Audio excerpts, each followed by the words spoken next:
In a moment, tonight's episode. Have you tried the delicious charbroiled sirloin steak and all for only...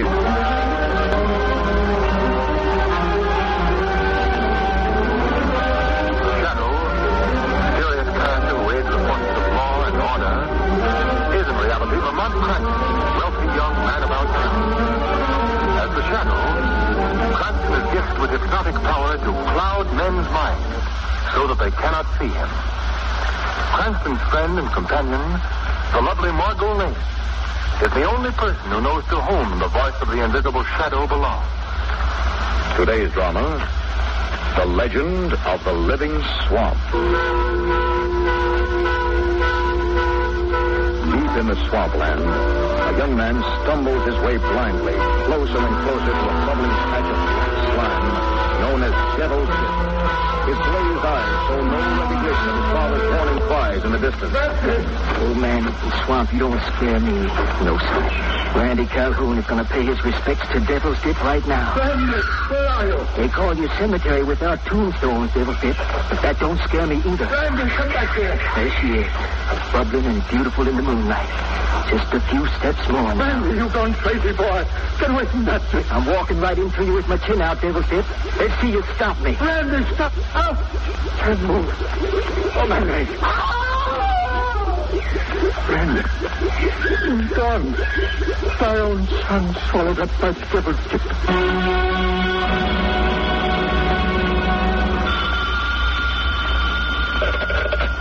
Yes?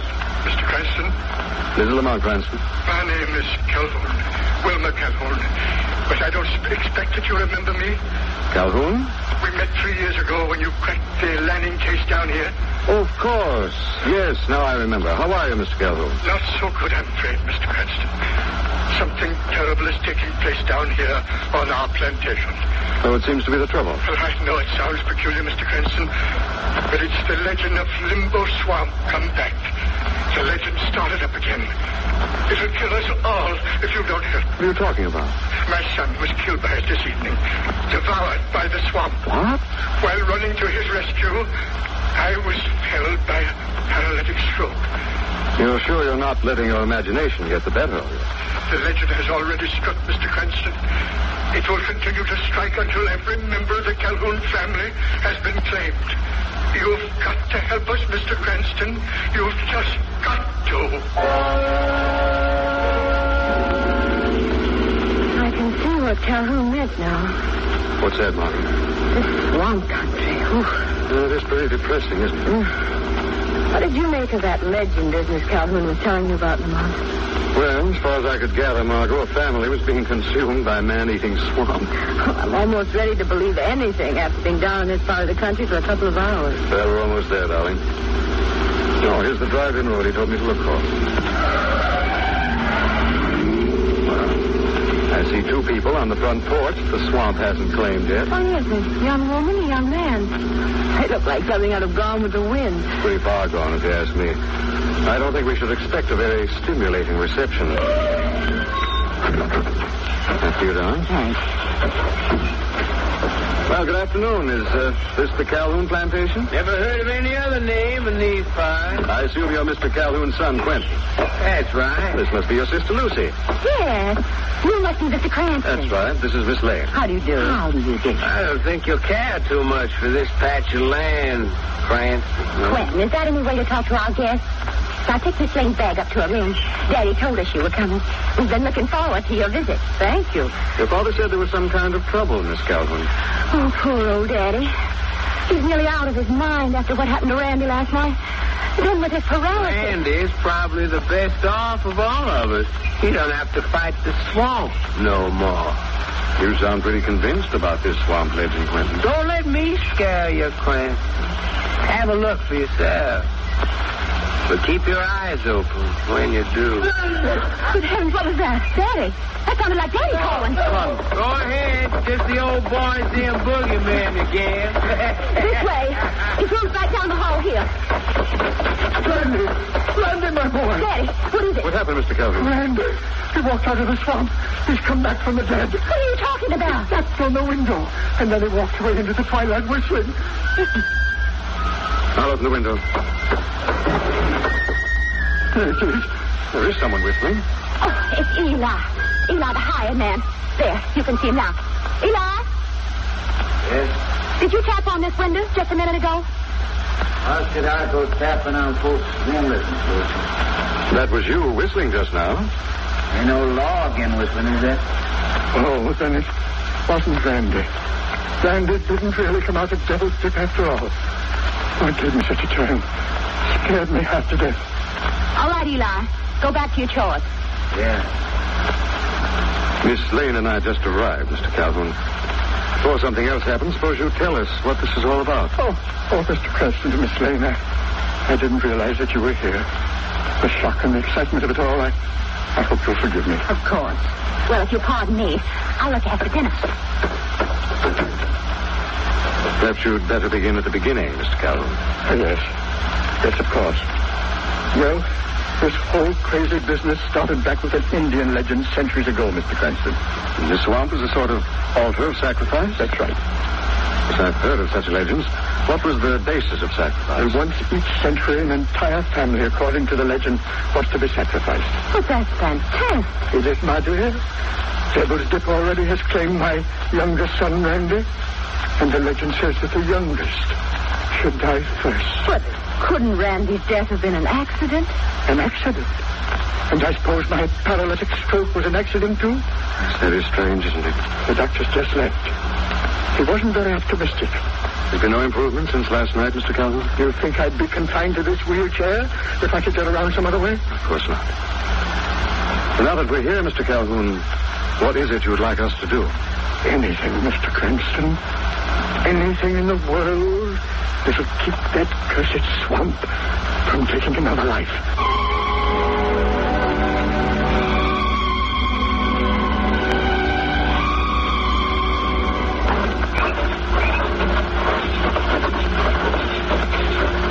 And you say you talked to the doctor yourself, Lamont? Yes, he phoned right after dinner. He can't explain the paralytic stroke either. Calhoun is crippled, there's no question about it. It's fantastic. Why are we taking this path towards the cottonwoods, Lamont? Calhoun tells me Eli, the hired man, lives by himself in a shack down there, Margot. I think we ought to have a little talk with him. Oh, here's the shack now, I guess. Hello, Eli. Miss Lane and I just dropped in to pay you a visit. That's true. Eli, do you believe in this swamp legend as strongly as the Calhoun family? Ain't the swamp already grabbed Randy Calhoun? Isn't it possible that Randy might have had a little too much to drink that night? Randy was drunk on plenty nights. They never headed down with no swamp before. He was drawn down to the swamp, just as sure as if it had a rope around his neck. He was drawn down, pulled under. What about Quentin Calhoun, Eli? Could he tell us any more about Randy's death? Gwen's a drinking fool like his kid brother. And we can tell what he'll do next. And Lucy? You keep an eye on her, Mr. Cranston. There's a lot more to her than that sweet-talking front you put on for company. You don't have a very high opinion of the Calhouns. People who live near the swamp don't trust nobody. Least of all, strangers.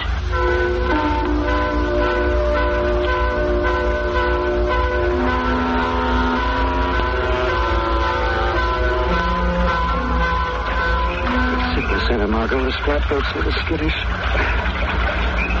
You know now how Eli feels about the swamp. Now that we're actually in it. Yes, I'm beginning to feel it myself.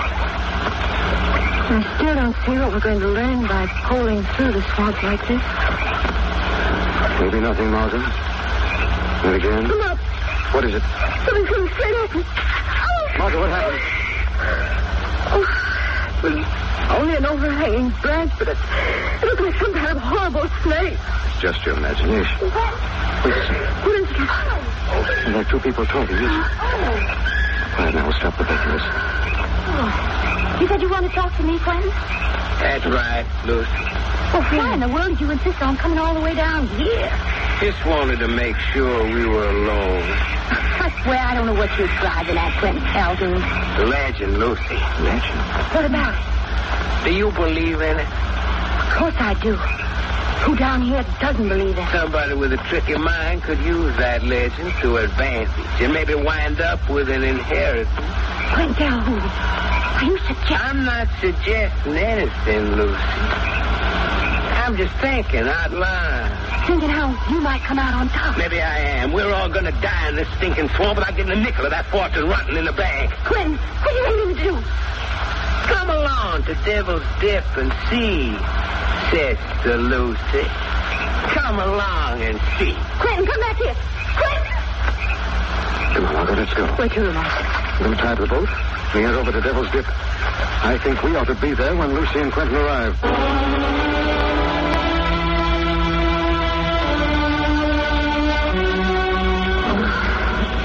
Come on, Margot, we're almost there. I'm doing your best. I can, Lamont, but this brush is so thick.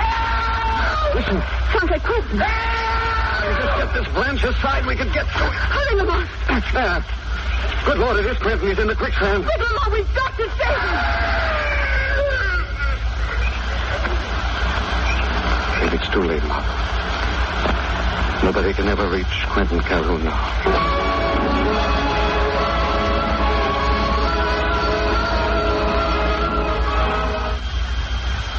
Back to the shadow after this message from our sponsor.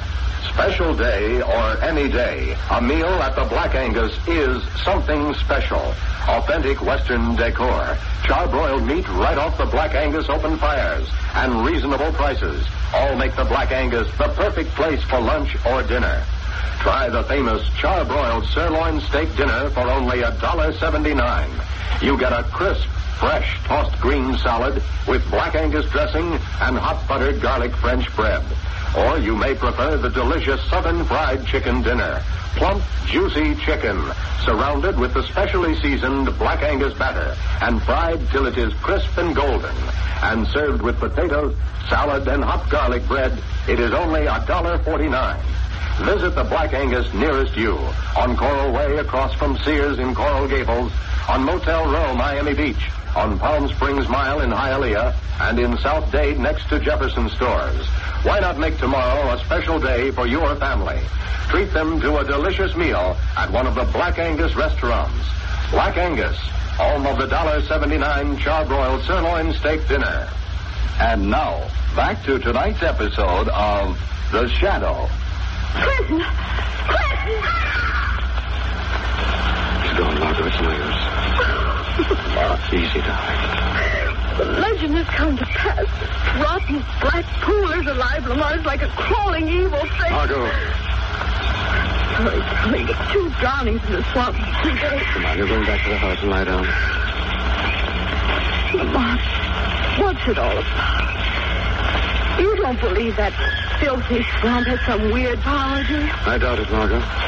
You think someone in the family, Lucy maybe?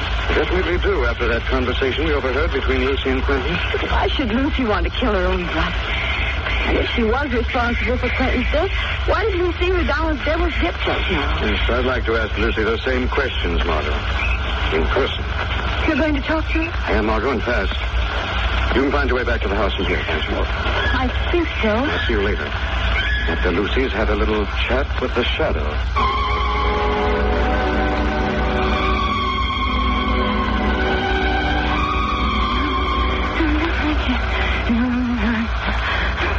Happy, Lucy? What's that? Who's in this room? Song on your lips and murder in your heart, is that it, Lucy? Must be mad. The room is empty. I hear a voice. The voice of the shadow. The shadow? Come for truth. The truth about this legend of the swamp. Is it the swamp that's killing this family off, Lucy? Yes. Yes, it's the swamp. It couldn't be that some person is responsible for these swamp deaths, could it, Lucy? I don't know what you mean. You understood very well when you were talking it over with Quentin near Devil's Dip. How did you know about that? The shadow knows. You killed your brother, didn't you, Lucy? No, Shadow, I didn't. I swear it. We talked, and then Quentin asked me to follow him to Devil's Dip. He started walking faster and faster. He got ahead of me. I heard a scream. And when I got up to the dip, Creston and the girl were there, and Quentin was gone in the quicksand. Was anyone else around at the time, Lucy? Well, I don't know. I thought I heard someone ahead of us. When Quentin and I started the Devil's Dip, Did you see this person? there was only moonlight. And the foliage was so thick. But you did get a glimpse, didn't you, Lucy? Who did you see? It looked like Yes? Eli. I see. All right, Lucy, if you told the truth, you'll be protected from this deadly swamp curse. If not, your punishment will be harsh. Very harsh.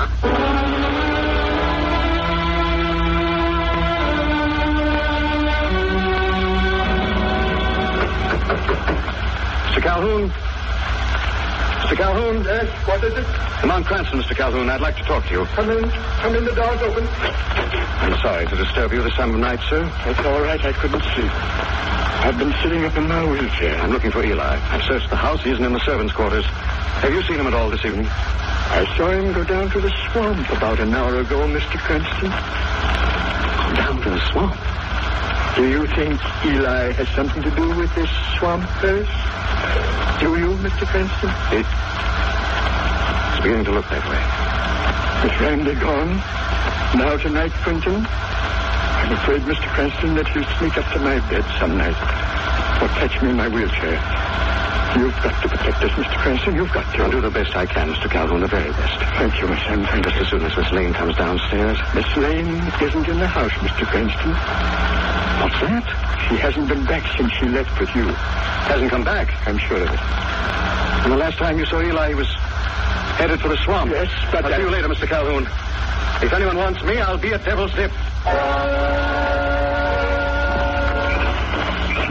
Things are getting deeper and deeper into the swamp.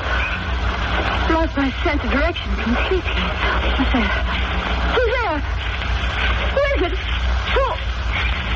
Howdy. Eli. Yeah. Old Eli. Surprised to see me down here by Devil's Dip? Yes, I guess I am. I was on my way back to the house. I got lost. Very easy to do with all the willows and foliage. Only the moonlight to guide you. Well, if you're going back to the house, would you show me the way? Yes, and I'm going. What did you say? I don't think I'm going back to the house. Not just yet, Miss Lane. I see. Well, then I guess I'll have to find my own way back. You don't want to go back to the house for a while, Miss Lane. But I do. I want to very much. You're not going back yet, Miss Lane. Let me by. Oh! I said you're not going back. You don't know nothing about the swamp yet. We don't know about animals that live down here. The ones that slip and crawl through the mud. They got sucked into Devil's Dip just like everything else does. Let me go! It draws your Devil's Dip does. Draws you down in its black evil belly. Where you can feel the bubbling slime moving around your ankles. Then it creeps up to your waist. Please. Then up to your neck. No. Then your mouth. Stop! Higher. Higher. Who's that? Margaret, is that you? Over here, Lamont. What's the matter, Margaret? Are you all right? Yeah. Mom. What happened, darling? Eli. I was trying to find my way back. He stopped me. He's mad, Lamont. He's a mad, sadistic killer. Which way did he go? He cut through there, but you'll never find him at this underground. Well, if we head back to the house, we may be able to nab him. Can you find your way back? Pass right over there. Come on, darling. Now we really do have to move fast.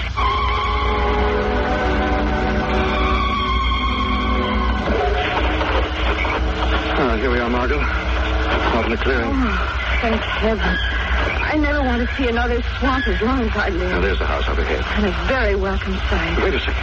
What's the matter? You see what I see coming out of the roof? Smoke. And there are flames. Oh, Lamont. Looks like Eli really has gone out of his mind. It's Lucy. We're coming, Lucy. Eli set the house on fire. He's crazy, man. Out of his mind. Yes. Good Lord. What? Mr. Calhoun, you can see him up there on the window. Oh, he can't walk, Mr. Cranston. You've got to save him. You've got to. Do the best I can, Lucy. You're not going to try and get him out of that burning building alone. I'll have help, Margot. Some very able assistance.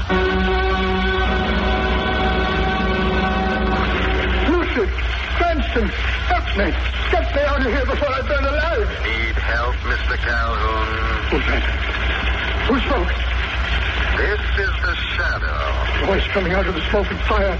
It's the devil himself. No, Calhoun, not the devil, but someone who seeks justice. I don't know who you are, but you've got to help me. Help a poor old crippled man, please. Don't ask. Help me. Help me, please. Get me out of this wheelchair for the love of heaven. You can't let me die in the flames. Why don't you help yourself, Mr. Calhoun? What do you mean?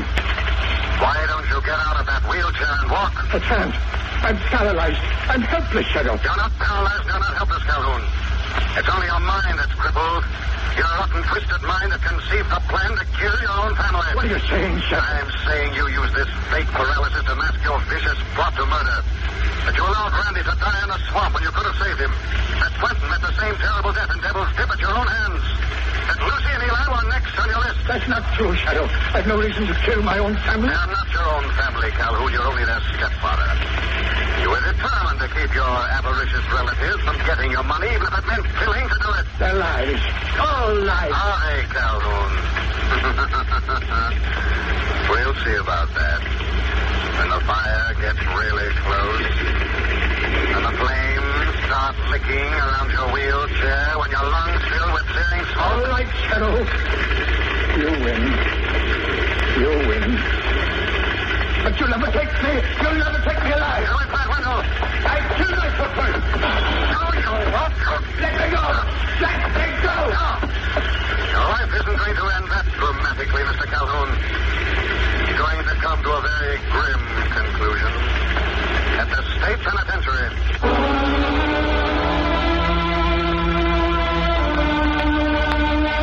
I'm sorry, Lamont. I just don't understand it. You mean to say Calhoun wasn't paralyzed at all? Well, he was paralyzed for a while, but he got over it.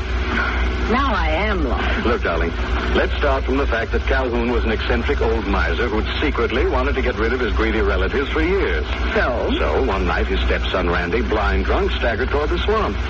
Calhoun saw him go and could have stopped him, but didn't. He was making a futile effort to run for the boy when he was suddenly struck down in his tracks. He lay there, a paralyzed cripple. Well, what struck him down? His own subconscious, Margot. Oh, now, wait a second. No, it's a fact, Margot, an accepted scientific fact. Calhoun was what medicine calls a psychosomatic case. Psychosomatic? Oh, yes, I read something about that during the war. Boys who were afraid to go to the front became suddenly and mysteriously crippled. Because their subconscious rendered them temporarily helpless as an excuse or alibi for their guilt. I see. But if Calhoun was crippled, how did he push Quentin into the swamp? When Calhoun heard Eli whistling Randy's tune and thought it was Randy back from the dead, the shock broke the psychosomatic condition. And he regained the use of his legs. Right. And that's when he hatched the plan to kill off the rest of the family. As a paralytic, he had a perfect alibi. When did you guess the truth, Lamont? While Calhoun was warning me against Eli, he mentioned Quentin's death in the swamp. Yet he had no way of knowing that his son had died. I would have accused him right then. I hadn't had to get to you at Devil's Dip. Eli was really out of his mind, wasn't he, Lamont? At the end, he was, Mom. All the others used the Indian myth for their own greedy, deceitful purposes. Eli really believed in the legend of the living swamp.